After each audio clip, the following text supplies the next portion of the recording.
Hello everyone, before we begin today's video, I need your help. We've noticed that the channel is losing traction, and subscribing is one of the best ways you can help us. It's quick, free, and allows us to continue bringing you great content. Your support means everything. Let's keep this channel growing collectively. Where are you watching from? Drop your city or country in the comments below. Thank you very much. Now, let's get back to the story. The first thing that sliced through the ballroom that night wasn't music, or laughter, or glass against crystal. It was a voice sharp, bright, and poisonous. "Hey, Blackie! Go serve!" The words tore across the white gold hall, bouncing off chandeliers dripping like frozen constellations. Heads snapped. Laughter broke open like a wound. A dozen guests, wrapped in designer satin and old money confidence, turned toward the source of their new entertainment. And there she was. A black woman in a soft blush pink gown, standing alone in the center of that ocean of privilege. Straight posture. Unshaken breath. A phone pressed lightly to her ear as if the insult had landed on someone else's life, not hers. Her stillness made the room louder. Across from her, the blonde woman in the navy gown, lips lacquered, eyes shining with cruelty, pointed at her as if presenting a circus act. Behind her, a cluster of tuxedos and sequins erupted into laughter, each face thrilled to be part of the spectacle. "Look at her," the blonde crowed. "Lost little server thinks she's a guest." Phones came up like black, hungry birds. Flashes began stuttering. A circle tightened around her, predatory, eager, entertained. But she didn't look at them. Not once. She remained on her call, voice low, almost serene. "Yes. I'm here." The blonde squinted, amusement curling. "Oh, she's pretending she has business? Sweetheart, the only thing you're qualified to handle is a tray." The ballroom howled. Yet the woman at the center, the one they mistook for help, didn't flinch. Not even a tremor in her jaw. Her gaze stayed on the polished floor, her grip on the phone steady, her presence quiet but immovable. There was something unervingly deliberate about her silence, something in the air that did not match the arrogance whirling around her. The chandelier above flickered once, as if the building itself sensed the moment tightening. Before we continue, where are you watching from? Drop your city or country in the comments below. And if you believe in dignity and justice, hit like and subscribe. These stories spark change. And we're glad you're here. Now, back to her. The blonde stepped closer, stepping into the glow of the chandelier like an actress begging for a spotlight. "Well," she demanded. "Aren't you going to get moving? Drinks don't serve themselves." Another round of laughter. But something shifted. Barely, subtly, like a hairline crack forming beneath marble. The black woman lifted her eyes at last. Slowly. Calmly. A gaze that didn't rise to meet cruelty, but looked past it, through it, as though measuring its expiration date. The call in her hand clicked softly. Someone on the other end had just spoken a question. Her lips parted. Not loud. Not explosive. Just precise. "Cancel the $900 million deal." Silence detonated. Laughter froze mid-breath.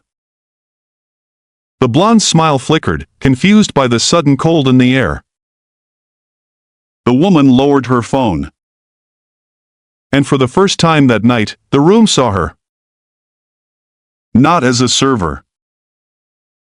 Not as a spectacle. But as something they had not prepared for. A calm storm. A locked door. A power no one had invited, but everyone would answer to. In the chandelier's fractured light, her stillness became terrifying. The night had just changed. But none of them knew how profoundly, not yet. For a long moment after those words left her lips, the ballroom stayed frozen like the entire room had been dipped in liquid nitrogen. No one moved. No one breathed. And the woman at the center of it all simply lowered her phone, her posture unchanged, her calm cutting deeper than any shout ever could. But to understand the weight behind "cancel the $900 million deal, you need to understand the woman who said it. Her name was Amina Lewis, a name almost no one in that room recognized, because she preferred it that way. Where other CEOs built empires in front of cameras, she built hers in silence. Where others chased headlines, she chased legacy. And where other billionaires collected attention, she collected leverage. The world whispered about her companies: Apex Meridian, Lewis Quantum Holdings, Solus Infrastructure, each one a pillar in global markets. But the world rarely whispered about her. She kept her face out of magazines, refused galas, avoided interviews, and never touched red carpets. Power, she believed, didn't need to be seen. It only needed to be felt. Tonight was supposed to be her first public appearance in nearly 3 years. She came not for vanity, nor to impress a room full of old money families who thought the world orbited them.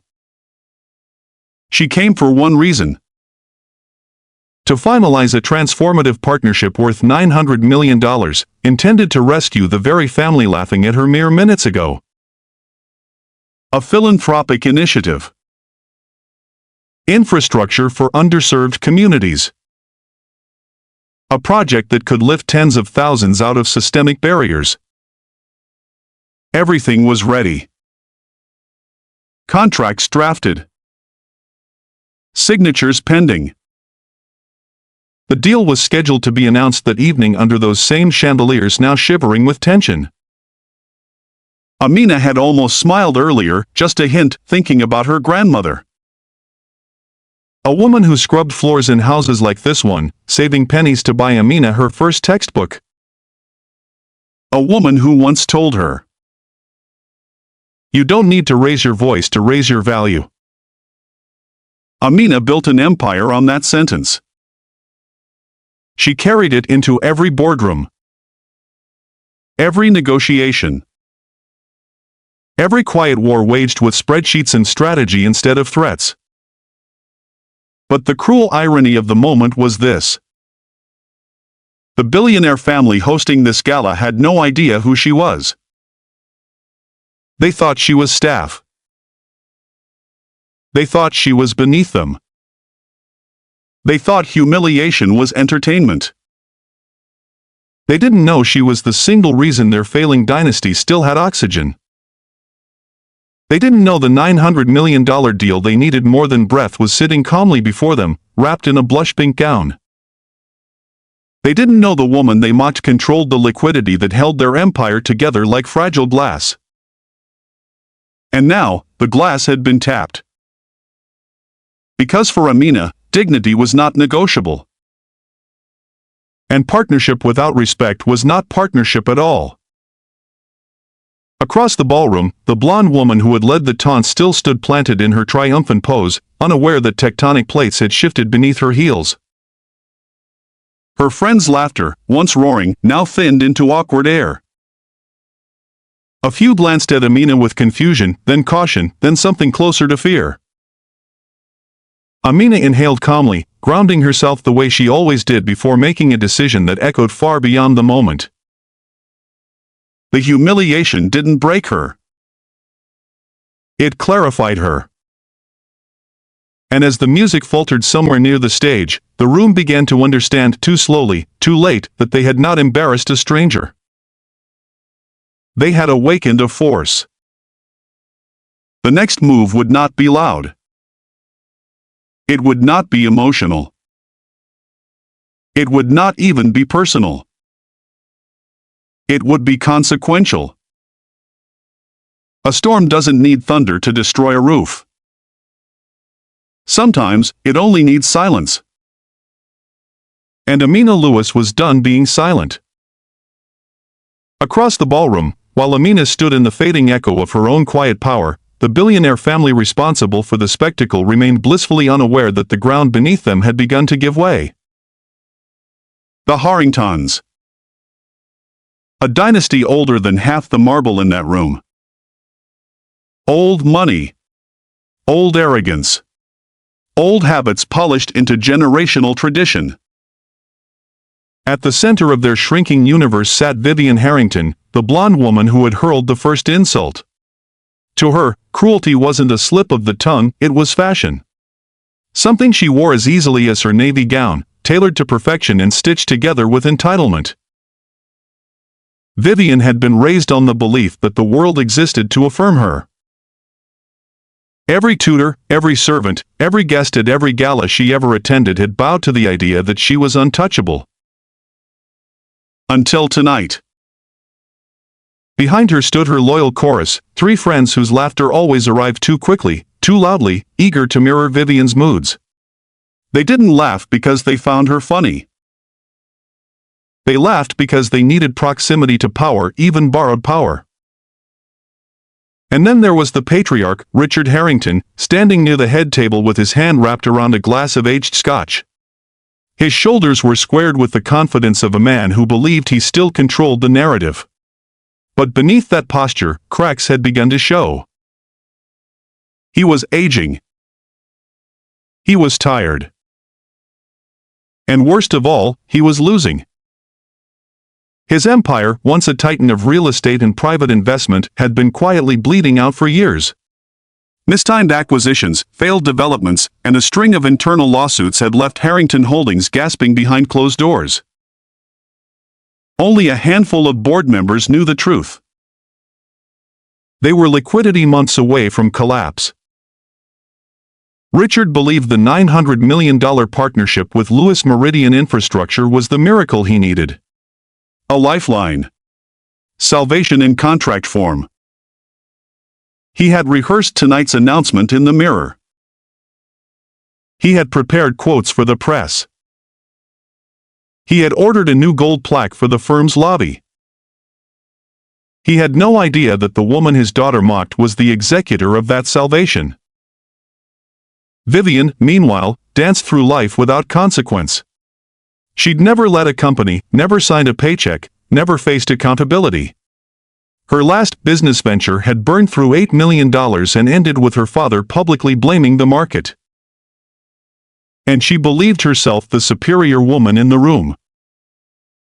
Her brother, Logan Harrington, leaned against a pillar nearby, wearing a tuxedo and a smirk that had gotten him out of more trouble than any lawyer could. Logan wasn't cruel out of intent, he was cruel out of boredom. Privilege had sanded off his empathy so thoroughly that he treated people like background noise, barely noticed unless they inconvenienced him. He had filmed the moment Vivian mocked Amina. He thought it would go viral for laughs. It would go viral, yes, but not for the reasons he expected. Together, the Harringtons stood like an architect's rendering of power, glossy, impressive, and hollow if you pressed too hard. Their world depended on one thing, Amina's signature. The signature Vivian had just mocked out of existence. At the edge of the ballroom, whispers began to spread. Guests who overheard pieces of Amina's phone call exchanged confused glances.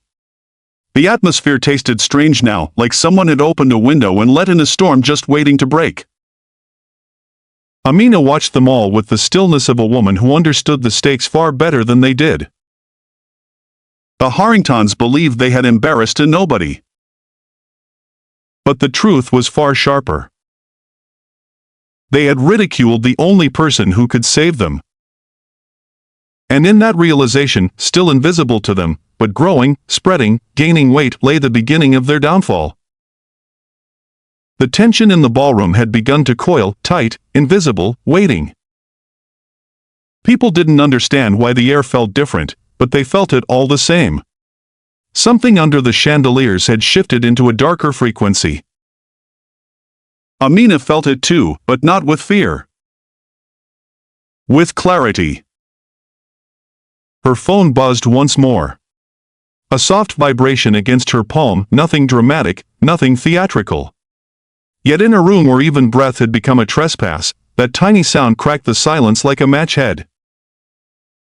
She lifted the phone to her ear.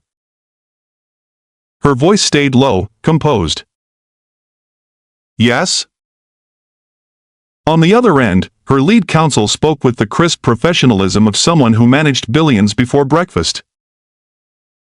Ms. Lewis, confirmation needed. All documents for the Harrington Infrastructure Partnership are loaded into the system. We're ready for your signature. Should we proceed? The wording was simple. The consequence was not. Around her, Vivian Harrington still basked in the false glow of her own bravado. She thought she'd won something tonight: respect, attention, the laughter of the room. She didn't realize she'd only won herself a front-row seat to the collapse of everything her family owned. Amina closed her eyes for a brief second, grounding herself the way her grandmother taught her. Never answer from anger. Answer from principle. She opened her eyes again, steady, sharp, lucid. No, she said softly into the phone. You will not proceed. The attorney paused. Understood. Should we delay or? Amina cut in, her tone quieter than a whisper but heavy enough to bend the room around it. Terminate the deal. Silence didn't just fall, it imploded. As if the marble itself exhaled. A few guests nearby heard the words. Their faces changed, first microseconds of confusion, then disbelief, then a dawning horror they didn't yet understand. The attorney on the phone, however, understood perfectly. Full termination, Ms. Lewis? Immediate withdrawal of all funding commitments? Yes, Amina replied. Every cent. Another pause. A mechanical tap of keys. A confirmation tone chiming through the line like a final heartbeat. It's done. Amina ended the call.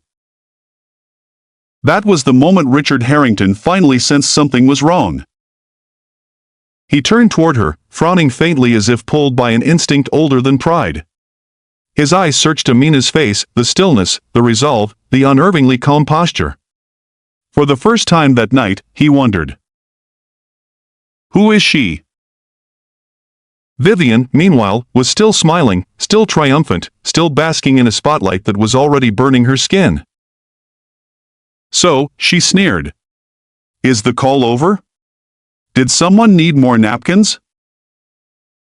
No one laughed this time. Not a single person. And that silence, unnatural, sudden, finally pierced her confidence.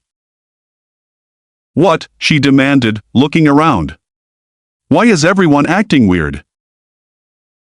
Because they sensed what she didn't.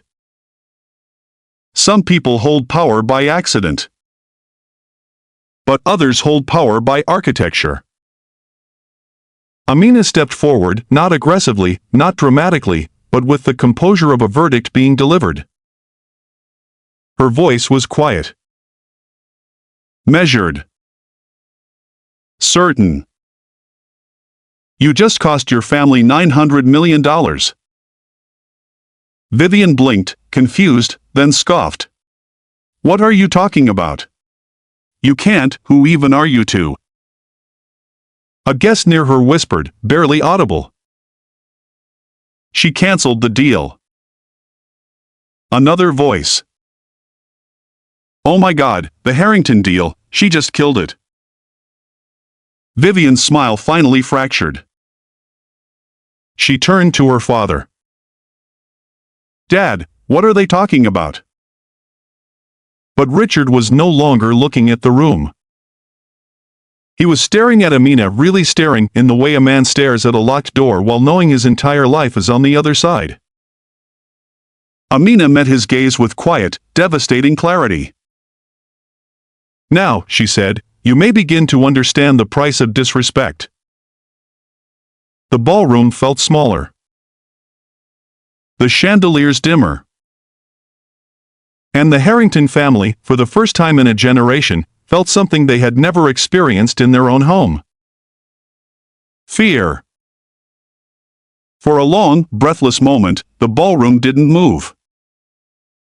People stood frozen between disbelief and realization, as if someone had pulled the velvet curtains off reality and forced them to look directly into the light. The air felt heavier now, dense, charged, almost metallic. Even the chandeliers seemed dimmer, as though they too were bracing for whatever was coming next. Amina didn't raise her voice. She didn't square her shoulders or adopt the stance of someone preparing for battle. She simply existed, steady, composed, immovable. And somehow, that was more terrifying than any threat could ever be.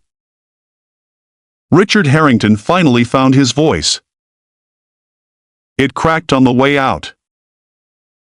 "Who are you?" Amina didn't answer immediately. She reached into her small evening clutch, no rush, no performance, and withdrew a single black business card. Metal. Matte. Heavy enough to command silence without being spoken. She placed it on the nearest table, letting the engraved platinum lettering catch the chandelier light. A guest leaned in, squinting. Then his eyes widened. "Oh my God," he whispered. "Lewis. As in Lewis Meridian." The name rippled through the room like a detonated secret. Another guest gasped softly, covering her mouth. "That's her? That's actually her?" Vivian's friends, once bold and cackling, now shrank back, uncertainty devouring their earlier arrogance. Their smiles fell apart one by one, leaving behind the raw truth they'd masked with laughter. Vivian herself stared at the card as if it were a weapon. "No," she said, shaking her head. "No, that's not. This can't. Dad, say something." But Richard's face had already drained of color. He looked at the card, then at Amina, then back at the card, as if begging reality to rewrite itself. You're Amina Lewis." The words escaped him like a confession. Amina inclined her head just slightly. "Yes." The soft affirmation hit harder than a shout. The room erupted, not with sound, but with silence. A thick, suffocating silence that exposed every cruel laugh, every recorded moment, every careless insult thrown her way like scraps to an audience starving for validation. Several guests lowered their phones, horrified to realize they had filmed their complicity. At the edge of the room, a server nearly dropped a tray when the truth clicked. He had seen Amina's face before, not here, but on the financial bulletins that scrolled across the screens of corporate lobbies. On Forbes. On the annual Most Influential Architects of Global Infrastructure list. Vivian stumbled backward. "That's impossible. If you're really, then why the hell were you standing there like someone you didn't have to respect?" Amina finished for her. The line struck clean. Vivian's lips parted, but no sound came. Richard stepped forward, desperation leaking through every syllable. "Ms. Lewis, there must be some misunderstanding. My daughter, she didn't know who you were." Amina's gaze was cold, but not cruel. "Your daughter knew I was human. That should have been enough." The guests inhaled sharply. Someone whispered, "Oh, she's done." Amina looked around the room, her voice still soft, still steady, still carrying the force of a closing door. "You sought to humiliate me. Instead, you revealed yourselves." Behind her, Logan Harrington finally stopped recording. His hand trembled as he looked at the video, realizing he had captured the exact moment his family's empire signed its own death certificate. Amina turned away from him, from Vivian, from the remnants of a dynasty that had built its identity on borrowed dignity. She did not need to gloat. She did not need revenge. Their downfall had already begun. And all she had done was tell the truth. But the night wasn't finished with them yet. The real consequences were just arriving. The ballroom doors swung open with a soft, controlled hiss, nothing dramatic, nothing theatrical. Yet somehow, it felt like the entrance of an army. A dozen figures stepped inside, all in tailored charcoal suits, all carrying sleek black briefcases. They moved with the precision of people who had rehearsed this moment, not for flair, but for inevitability. A ripple passed through the guests. "Who are they?" someone whispered. Amina didn't turn. She didn't need to. Her lead attorney, a woman with silver-streaked hair and the posture of a federal judge, approached her with calm authority. "Ms. Lewis," she said, her voice carrying across the marble floor, "we're here to finalize the terminations you ordered." Richard Harrington stiffened. "Terminations," he echoed, the word tasting like acid. Amina regarded him with the quiet patience of someone watching a storm finally reach shore. "Yes. Effective immediately." The attorney opened her folder, no rush, no tremor, and began reading aloud, every syllable slicing cleanly through the silence.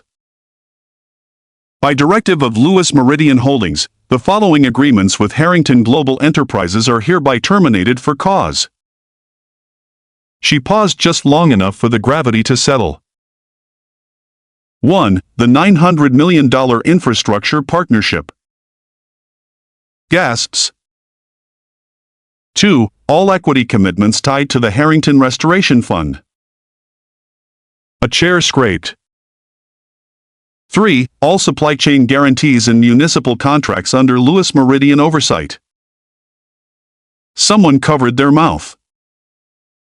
4. All lines of credit extended to Harrington subsidiaries by Lewis-affiliated institutions. A man whispered, "Oh my God." The attorney concluded without emotion, professional, merciless. "These terminations are immediate and irrevocable." Vivian's legs nearly buckled. Logan's phone slipped from his hand and clattered onto the marble.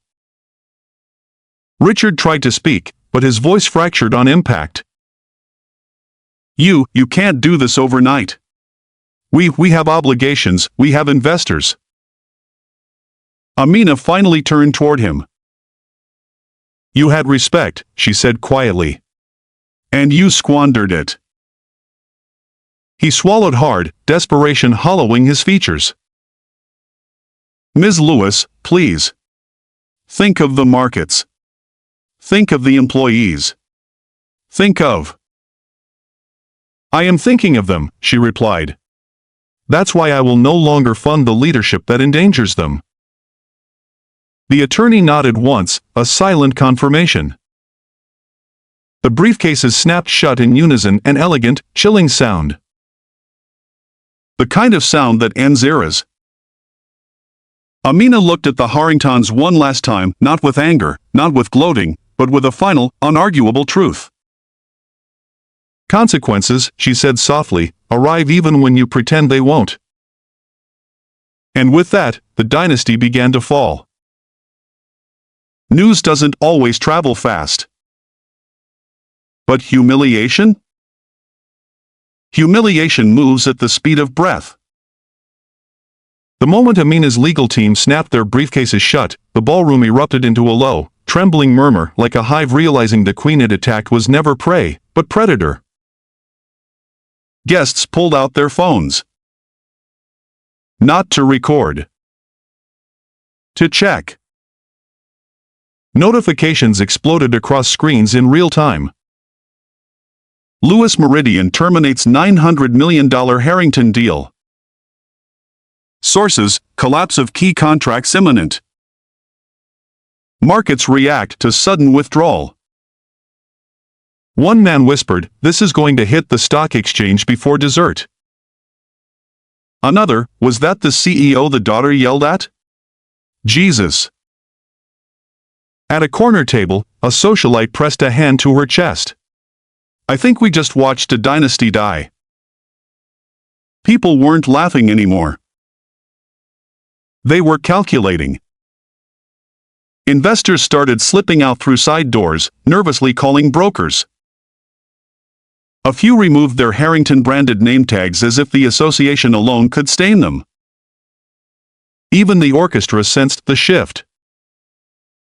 Music faded not by instruction, but by instinct, violins lowering, bows trembling, silence blooming from fear rather than cue. On the far side of the room, Vivian Harrington scrolled through her phone with shaking fingers. Her face paled as she read the headlines multiplying like fractures in glass. They're tagging me," she whispered. "People are posting the video." Logan snatched his phone off the floor and swiped open the screen. The footage he had proudly recorded earlier, Amina being mocked, the laughter, the taunts, was already online. Viral. Exploding. Not with applause. With outrage. "Who raised this monster?" one comment read. "Privilege is a disease," another. "She humiliated a black woman who literally came to save her family?" The clip had already hit 1 million views. Then 2. Then 5. The Harrington name wasn't trending. It was burning. Richard's advisors rushed to him, faces tight with panic. "Sir, the board is calling. Our partners want statements. Investors are demanding explanations."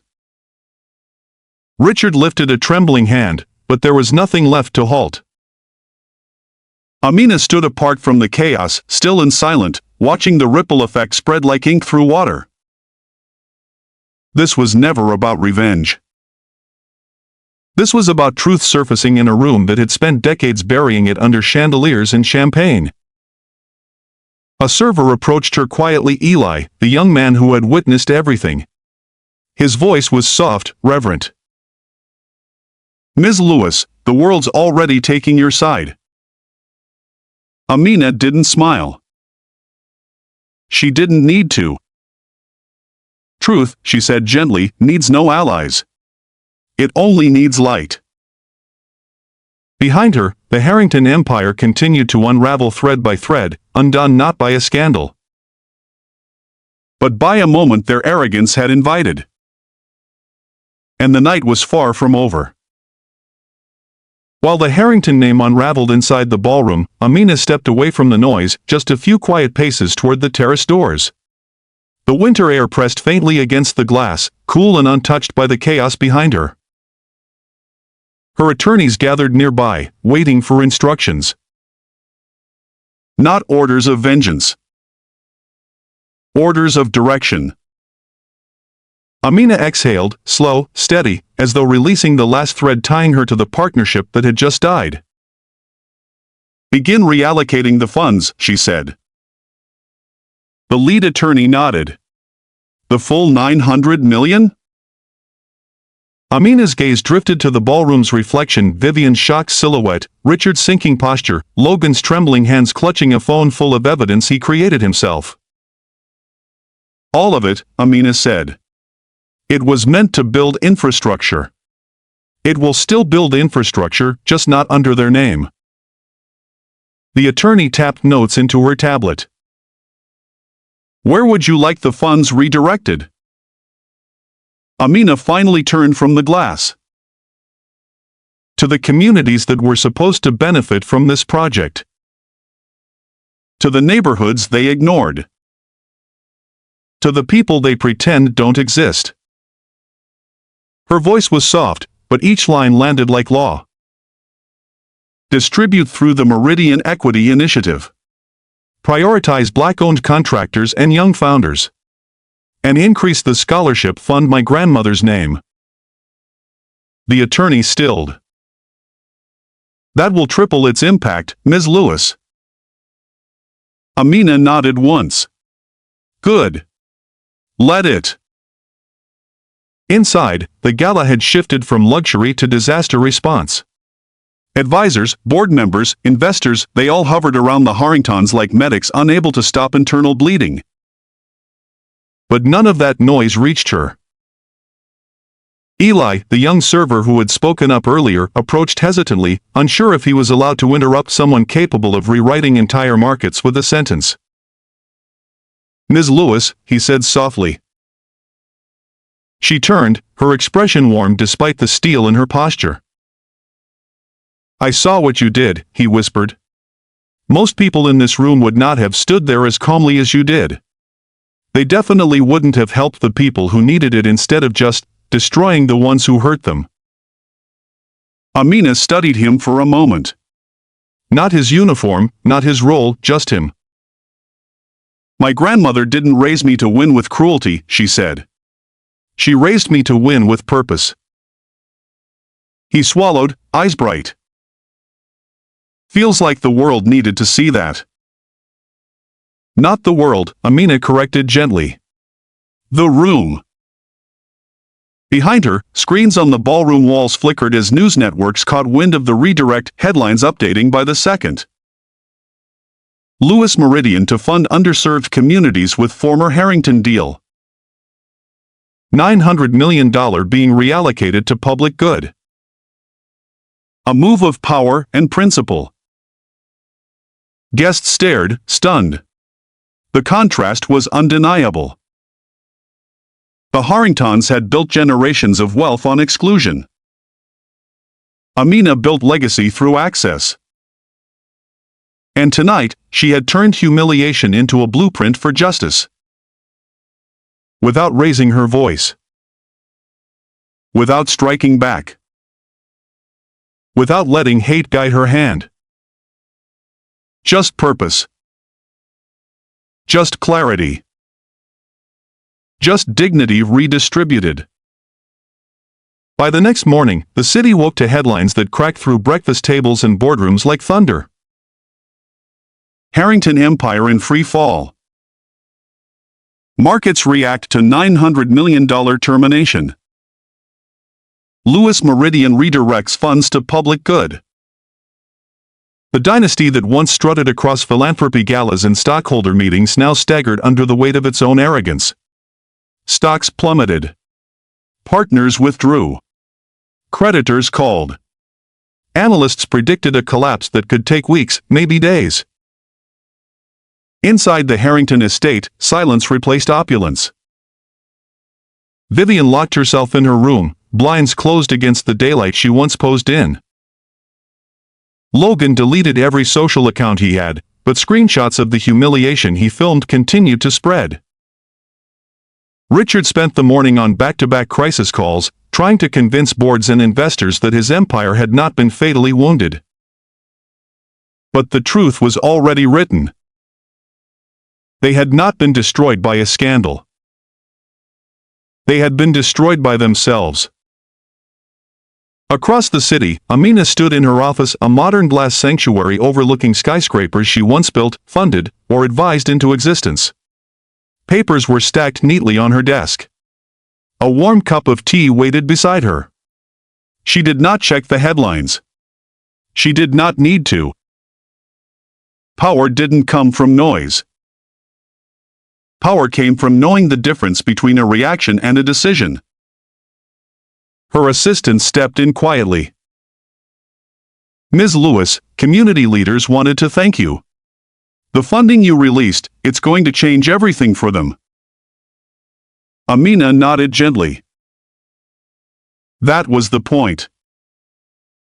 "And the Harringtons?" the assistant asked, hesitating. Amina looked out at the skyline, towering steel, shimmering glass, ambition carved into architecture. "They will rebuild," she said softly. "But perhaps not in the shape they once worshipped." She paused. And if they don't, then the world will simply move on. It always does. There was no triumph in her tone. Just truth. Later that afternoon, as she walked out of her building, Eli, the server from the gala, waited by the curb, clutching an envelope. "I wanted to give you this," he said nervously. "It's a thank you note. My mom, she works in one of the neighborhoods your fund is helping. She said you gave people hope." Amina accepted the envelope, her expression softening with something warmer than victory. "Hope," she said, "is the only currency that grows when you share it." Eli exhaled, relieved. "You really changed everything last night." Amina shook her head.